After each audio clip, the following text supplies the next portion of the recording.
الحمد لله نؤمن به ونتوكل عليه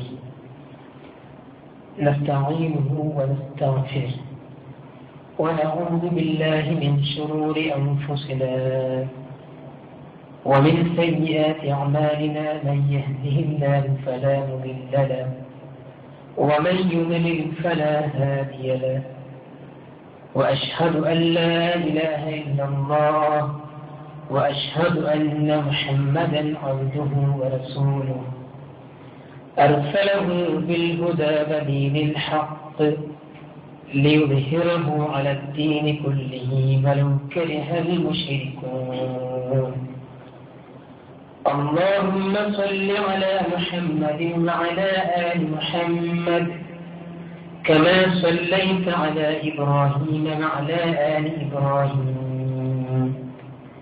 إنك حميد مجيد اللهم بارك على محمد وعلى آل محمد كما باركت على إبراهيم وعلى آل إبراهيم إنك حميد مجيد أما بعد فإن خير الحديث كتاب الله وخير الهدي هدي محمد صلى الله عليه وسلم وشر الأمور محدثاتها وكل محدثة بدعة وكل بدعة ضلالة وكل ضلالة في النار أعوذ بالله من الشيطان الرجيم بسم الله الرحمن الرحيم بلى من أوفى بعهده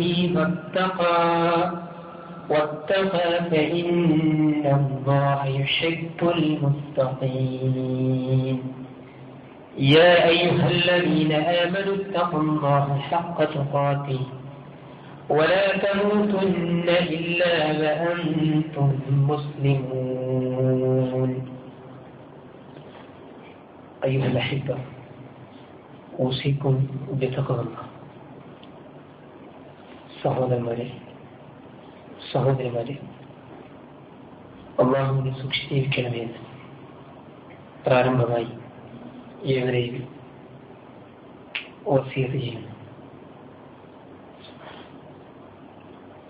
റമദാൻ കഴിഞ്ഞ് ശവ്വാൽ പകുതിയോട് അടുക്കാൻ പോവുകയാണ്. കഴിഞ്ഞ ഖുത്ബയിൽ സൂചിപ്പിച്ചതുപോലെ റമദാനിൽ ആർജിച്ചെടുത്ത അല്ലെങ്കിൽ ആർജിക്കണമെന്ന് ആഗ്രഹിച്ച പുണ്യങ്ങളുടെ തണലിലാണ് ശവ്വാലിൽ വിശ്വാസം ജയിക്കുന്നത്. ഇങ്ങനെ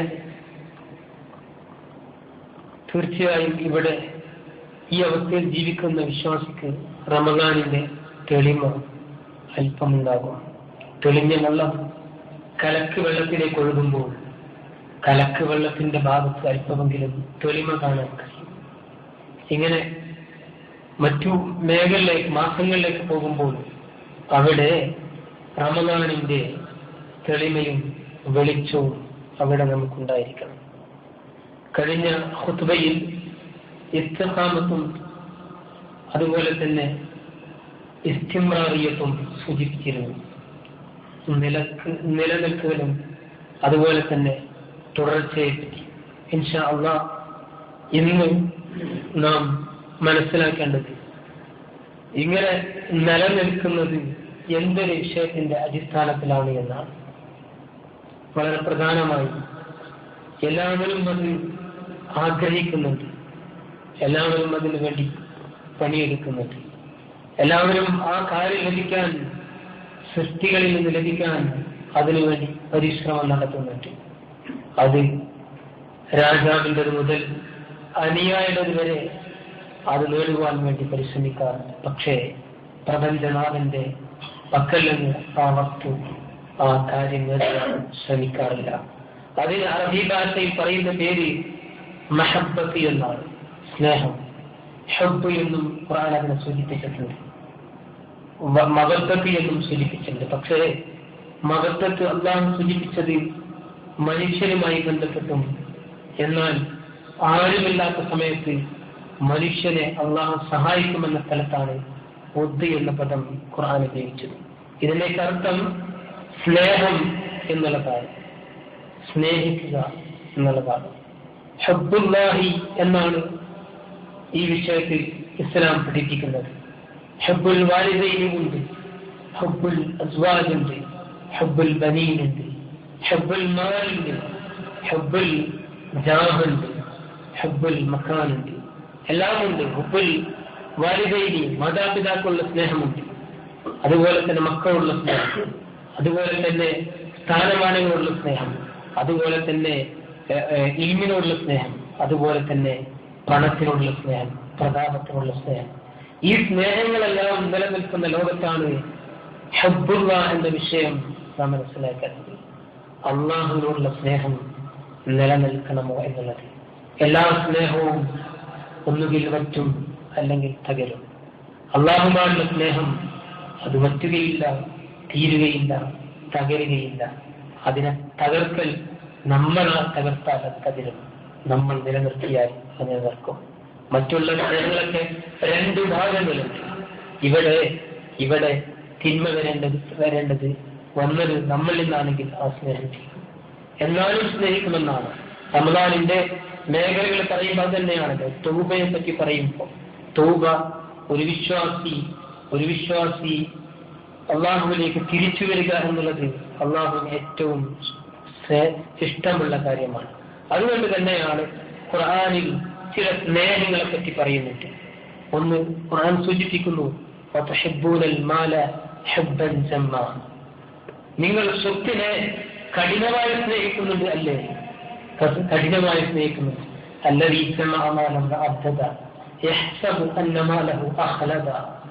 നിങ്ങൾ അവൻ പണത്തെ എണ്ണിക്കൊണ്ടിരിക്കുകയാണ്. അവൻ വിചാരിക്കുന്നു അന്നമാലഹു അവന്റെ സ്വത്താണ് അഹ്ലദ അവനെ നിലനിർത്തുന്നത് എന്നുള്ളത്. ആശുപത്രിയിൽ പോകുന്ന മാതാവെന്ന രോഗിയെ മകൻ പറഞ്ഞയക്കുമ്പോഴും, വിദേശത്ത് നിന്ന് പണം അയക്കുമ്പോഴും, അല്ല നാട്ടിൽ നിന്ന് മാതാവിന്റെ കൂടെ ഹോസ്പിറ്റലിൽ പോകുമ്പോഴും ഡോക്ടറെ നിങ്ങൾ രക്ഷിക്കണമെന്ന് പറയാറുണ്ട്. അള്ളാഹുവെ നിങ്ങൾ രക്ഷിക്കണമെന്ന് കരഞ്ഞുകൊണ്ട് പറയാറില്ല. കാരണം ഡോക്ടറെ ഞാൻ എന്തും വേണമെങ്കിൽ ചെയ്യാം, എന്ത് പൈസയും മുടക്കാൻ തയ്യാറാണ് എന്നാണ് നമ്മൾ ആദ്യം പറയാറുള്ളത്.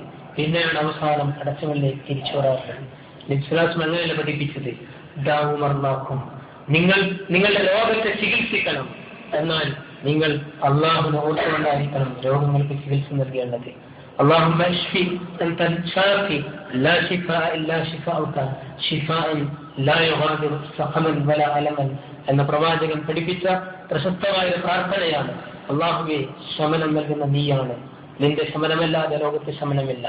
അതുകൊണ്ട് നീ ശമനം നൽകണമേ, ഒരു രോഗവും ഒരു പ്രയാസവും വരാത്ത രീതിയിലുള്ള ശമനം. ഇത് അള്ളാഹുമായിട്ടുള്ള രോഗത്തിന് വേണ്ടി പ്രാർത്ഥിക്കുന്ന ആളുകളുടെ ബന്ധമാണ്, രോഗിയുടെ ചുറ്റുമുള്ള ആളുകളുടെ ബന്ധമാണ്. നബി സ്വല്ലല്ലാഹു അലൈഹി വസല്ലം രോഗിയെ കാണാൻ ചെന്നപ്പോ പ്രവാചകൻ രോഗിയുടെ ശരീരത്തിൽ തൊട്ടുകൊണ്ട് അല്ലാഹുമ്മ ഇശ്ഫി എന്ന് പറഞ്ഞതായിട്ട് കാണുവാൻ കഴിയും. അള്ളാഹുവെ, നീ ശിഫ നൽകണമേ.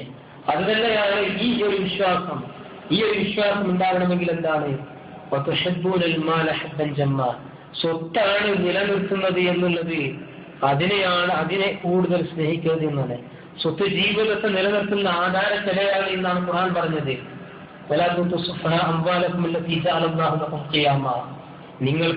നിങ്ങളെ നിലനിർത്തുന്ന ആധാര ശിലയായ സ്വത്തിനെ നിങ്ങൾ വെഡ്ഡികൾക്ക് നൽകരുത്. അത് പറഞ്ഞ ഖുർആൻ പറഞ്ഞു, നിങ്ങൾ സ്വത്തിനെ കൂടുതൽ സ്നേഹിക്കുന്നുണ്ട് അല്ലേ, അതിൽ നിന്ന് തിരിച്ചു വരണം. പിന്നെ ആരാണ് സ്നേഹിക്കുന്നത്? പിന്നെ നമ്മൾ സ്നേഹിക്കുന്നത് ആഗ്രഹങ്ങളുള്ള സ്നേഹമുണ്ട്. അത് സ്ത്രീകളെ സ്നേഹിക്കാറുണ്ട്, വൽബനീന മക്കളെ സ്നേഹിക്കാറുണ്ട്. زين للناس حب الشهوات من النساء والبنين والقناطير المقنطرة من الذهب والفضة والخيل المسومة والأنعام والحرث ذلك متاع الحياة الدنيا والله عنده حسن المآب.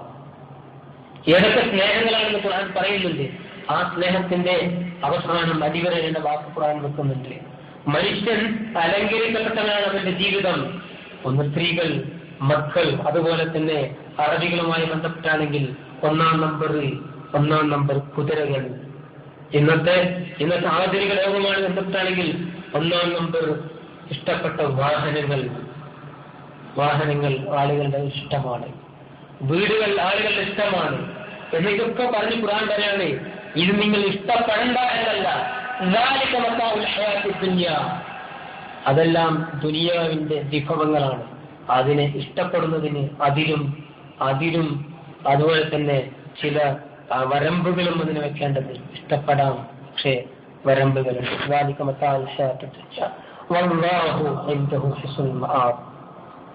ഇഷ്ടപ്പെടേണ്ടത് അള്ളാഹുവിനെയാണ്, കാരണം അവിടെയാണ് നല്ല മടക്കമുള്ളത്. അല്ലെങ്കിൽ മടങ്ങേണ്ടത് അള്ളാഹു അങ്ങോട്ടാണ്. മാതാപിതാക്കൾ ഇഷ്ടപ്പെടണം. മാതാപിതാക്കൾ ഇഷ്ടപ്പെടാത്ത മക്കൾ അള്ളാഹുവിന് ഇഷ്ടപ്പെടാൻ സാധിക്കുകയില്ല. മക്കളെ വാപ്പ ഇഷ്ടപ്പെടണം. മൂന്നാളുകളിലേക്ക് അള്ളാഹു നോക്കുകയില്ല. അതുപോലെ തന്നെ അള്ളാഹു വലാ യുസക്കിഹിം യൗമൽ ഖിയാമ. ഒന്ന് റസൂൽ സല്ലല്ലാഹു അലൈഹി വസല്ലം പറഞ്ഞത്, വാലിദുൻ ഒരു പിതാവ് വലതി, മക്കളിൽ നിന്ന് മാറിപ്പോയ പിതാവിനെ അള്ളാഹു നോക്കൂല. മൂന്ന് കാര്യങ്ങളിൽ ഒന്ന് അതാണ്. അപ്പൊ തിരിച്ചും ഈ സ്നേഹം നമ്മൾ അങ്ങോട്ടും ഇങ്ങോട്ടും നൽകേണ്ടത് ഇതൊക്കെ ആവശ്യമാണ്. പക്ഷേ എങ്കിൽ അള്ളാഹുവിനെ സ്നേഹിക്കണം. ഇനി മറ്റേ ഖുർആൻ പറയുന്നുണ്ട്, വഇന്നഹു ലഹുബ്ബുൽ ഖൈരി ശദീദ്. 5 തവണ കുതിരയെ പറ്റി പറഞ്ഞിട്ടാണ് ഖുർആൻ ആയത്ത് പറയുന്നത്. സൂറത്തുൽ ആദിയാത്ത്. ഓടുന്ന, ചാടുന്ന, പറക്കുന്ന കുതിരകൾ എന്ന അധ്യായമുണ്ട് ഖുർആനിലെ 100-ാമത്തെ അധ്യായം. ഇതിൽ ഖുർആൻ പറയുന്നു, ഖുർആൻ കുതിരയുടെ രൂപം പറയുന്നത്, വൽ ആദിയാത്ത് വദ്ഹ ഫൽമൂരിയാത്ത് ഖദ്ഹ ഫൽമുഗീറാത്ത് സുബ്ഹ ഫഅസർന ബിഹി നഖഅ ഫവസത്ന ബിഹി ജംഅ. 5 ആയത്തുകൾ കുതിരയ്ക്ക് വേണ്ടി ഖുർആൻ നൽകി. അറബികൾക്ക് ഇഷ്ടപ്പെട്ട വാഹനമായിരുന്നു കുതിര. ഓടുന്ന കുതിര, അതുപോലെ തന്നെ രാവിലെ പ്രഭാതത്തിൽ എണീറ്റ് കിതക്കുന്ന കുതിര, കുതിക്കുന്ന കുതിര, ശത്രുവിന്റെ മധ്യത്തിൽ എടുത്തു ചാടുന്ന കുതിര, ശത്രുവിനെ വെട്ടുവാൻ വേണ്ടി അനുയായിക്ക് അവസരം നൽകിക്കൊണ്ടിരിക്കുന്ന കുതിര, പ്രഭാതത്തിൽ പോലും പൊടികാറാത്ത പ്രഭാതം പോലും പൊടികാറിക്കാൻ തീവ്രശക്തിയുള്ള കുതിര. അള്ളാഹു അറബികളോട് പറഞ്ഞതാണ് കുതിര ഇങ്ങനെയൊക്കെയാണ്. അത് പറഞ്ഞതിന് ശേഷം പറയാണ്, കുതിരക്ക് നന്ദിയുണ്ട് യജമാനോട്. യജമാനൻ രാവിലെ വിളിച്ചാൽ റെഡിയാണ്, രാത്രി വിളിച്ചാൽ റെഡിയാണ്, യുദ്ധത്തിന് വിളിച്ചാൽ റെഡിയാണ്, ഓടുവാൻ വിളിച്ചാൽ റെഡിയാണ്, ചാടുവാൻ വിളിച്ചാൽ റെഡിയാണ്. മനുഷ്യ വഇന്നഹു ലിഹുബ്ബിൽ ഖൈരി ശദീദ്. നീ റെഡിയല്ല, നീ ഭൗതികത്തോടുള്ള സുഖത്തിൽ ആ സുഖത്തെ നീ സ്നേഹിച്ചു പോയി. വഇന്നഹു ലിഹുബ്ബിൽ ഹുബ്ബെന്ന പദമാണ് ഉപയോഗിച്ചത്. അൽ ഖൈർ അവിടെ മാനെന്ന് ഉപയോഗിച്ചില്ല. വളരെ വ്യക്തമായിട്ടാണ് ഖുർആൻ സൂചിപ്പിച്ചത്. ഖൈർ എന്ന് പറഞ്ഞാൽ ഭോഗം എന്നാണ്. ഭോഗ സംസ്കാരം, ഉപഭോഗ സംസ്കാരത്തെ സ്നേഹിച്ചവനാണ് മനുഷ്യൻ. എന്തൊക്കെയാണ് സുഖങ്ങളിൽ അതിനൊക്കെ ഖൈർ എന്ന് പറയും. അൽഹംദുലില്ലാഹ്, ഖൈർ എന്ന് പറയുന്ന മറുപടിയും ഖൈർ തന്നെയാണ്. അത് വേറെ അർത്ഥം. എന്നാൽ ഇവിടെ എല്ലാം ഉൾക്കൊള്ളുന്ന അർത്ഥമാണ്. ഇതിനെ മനുഷ്യൻ സ്നേഹിച്ചു പോയി. അപ്പോ ഈ കുതിര യജമാന് നൽകുന്ന നന്ദിയെങ്കിലും മനുഷ്യ നിന്നെ സൃഷ്ടിച്ച നാഥന് നീ നൽകേണ്ടതില്ലേ എന്നുള്ളതാണ്.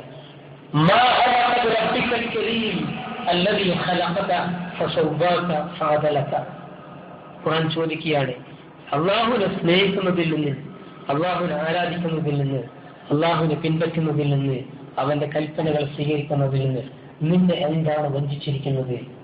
അല്ലദീ ഖലഖക, അവൻ നിന്നെ സൃഷ്ടിച്ചില്ലേ? ഫസവ്വാക, നിന്നെ ശരിപ്പെടുത്തിയില്ലേ? ഫഅദലക, നിന്റെ ജീവിതത്തെ സമതുലിതപ്പെടുത്തിയില്ലേ? ഇത് ഖുർആൻ ചോദിക്കുകയാണ്. ഇനി സ്നേഹം ലഭിക്കുന്ന ആളുകളെ പറ്റി, സ്നേഹിക്കുന്ന ആളുകൾക്ക് അള്ളാഹു നൽകുന്ന സ്ഥാനങ്ങളെ പറ്റിയും ഖുർആൻ ചർച്ച ചെയ്യുന്നുണ്ട്. അള്ളാഹുവിനെ സ്നേഹിക്കുന്ന ആളുകൾക്ക് ഈ പറഞ്ഞതൊക്കെ സ്നേഹങ്ങളുണ്ട്. ആ സ്നേഹങ്ങൾ നശിപ്പിക്കണമെന്നല്ല. എന്നാൽ അള്ളാഹുവിനെ സ്നേഹിക്കുന്നതിൽ നിന്ന് ഇത് തടസ്സമാവരുത് എന്നുള്ളതാണ്.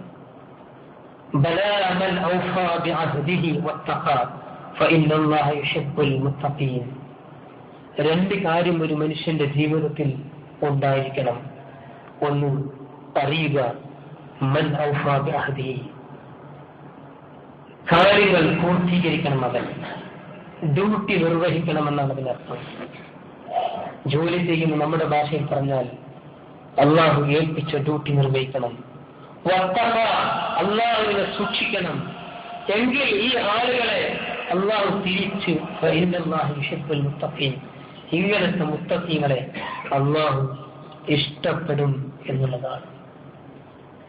ഖുർആൻ വിശ്വാസികളെ പറ്റി ഉപദേശങ്ങൾ നൽകി. അപ്പൊ അവർക്ക് ചില പാളിച്ചകളുണ്ട്, അവർക്ക് ചില വിശ്വാസത്തിൽ വ്യതിയാനങ്ങൾ സംഭവിക്കുന്നു, കർമ്മങ്ങളിൽ താല്പര്യം കുറയുന്നു എന്നൊക്കെ മനസ്സിലാക്കിയപ്പോൾ ഖുർആൻ പ്രവാചകനോട് പറഞ്ഞു കൊടുത്ത പ്രവാചകരെ, നിങ്ങളെ അള്ളാഹു ഒഴിവാക്കും, വേറൊരു സമൂഹത്തെ അള്ളാഹു കൊണ്ടുവരും. അവർക്കുള്ള യോഗ്യത പറഞ്ഞത് ഖുർആൻ ഒന്ന് മാത്രമേ ഉള്ളൂ. അള്ളാഹു അവർ ഇഷ്ടപ്പെടും, അള്ളാഹുവിനെ അവർ ഇഷ്ടപ്പെടുന്നു.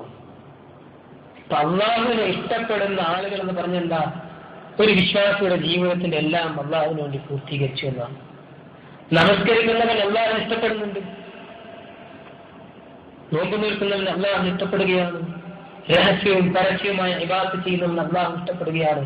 നോക്കൂ നിങ്ങൾ, ഒരു ജനതയെ, ഒരു സൊസൈറ്റിയുടെ ഒരു പുതിയ നവോത്ഥാനത്തെ പറ്റി പറഞ്ഞപ്പോൾ ഖുർആൻ പറഞ്ഞത് അവരുടെ ഒരൊറ്റ യോഗ്യതയുണ്ട്. എല്ലാം ഒന്നിൽ ചുരുക്കി യഹബ്ബുഹും, അള്ളാഹുവിന് അവരെ വലിയ ഇഷ്ടമാണ്, വയഹബ്ബൂനഹു, അള്ളാഹിനോട് അവർക്കും വലിയ ഇഷ്ടമാണ്. ഇങ്ങനത്തെ വിശ്വാസികളിൽ അള്ളാഹു നമ്മെ ഉൾപ്പെടുത്തുമാറാകട്ടെ.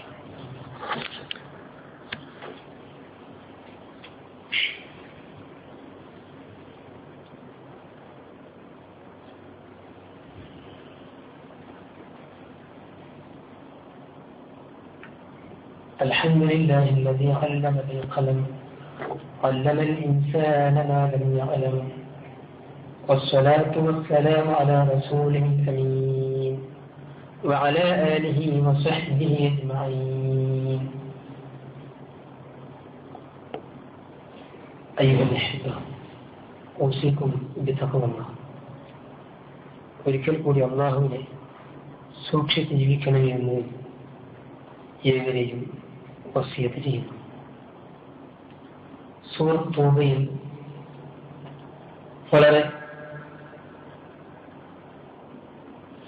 സ്നേഹത്തെ പറ്റിയുള്ള ഒരു വിശദീകരിക്കുന്ന ആയത്ത് കാണുവാൻ കഴിയും.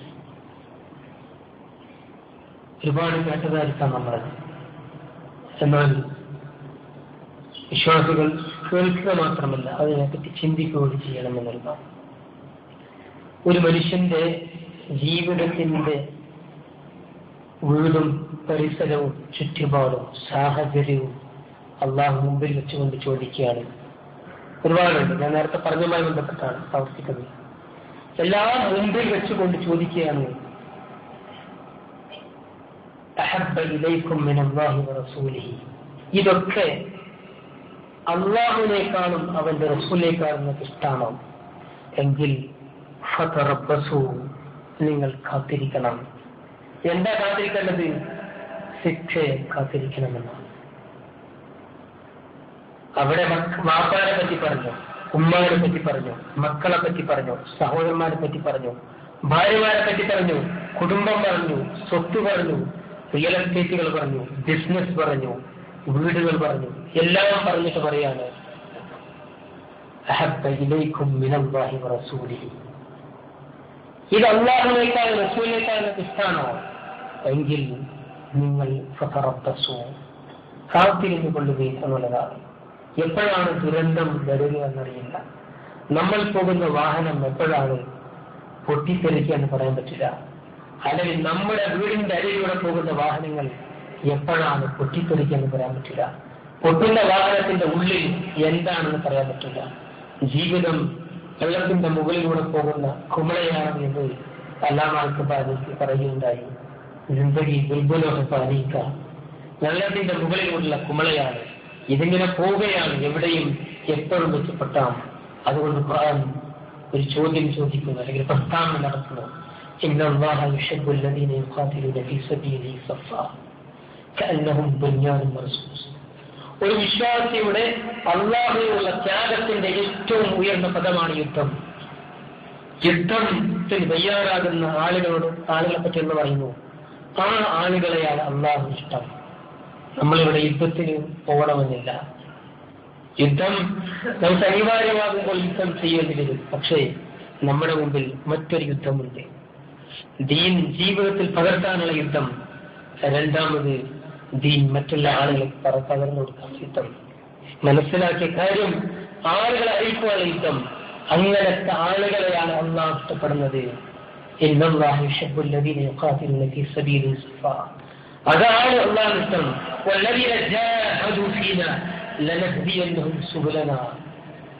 ഈ ആയത്തിറങ്ങിയൊക്കെ ഖുർത്തുബി അതിനെ പറ്റി പറഞ്ഞു. ഈ ആയത്തിനെ പറ്റി ഇമാം ഖുർത്തുബി ഇബ്നു അബ്ബാസ് പറയുന്നത് ഹിതാലിന്റെ ആയത്തിറങ്ങുന്നതിന് മുമ്പാണ് ഈ ആയത്തിറങ്ങിയത്.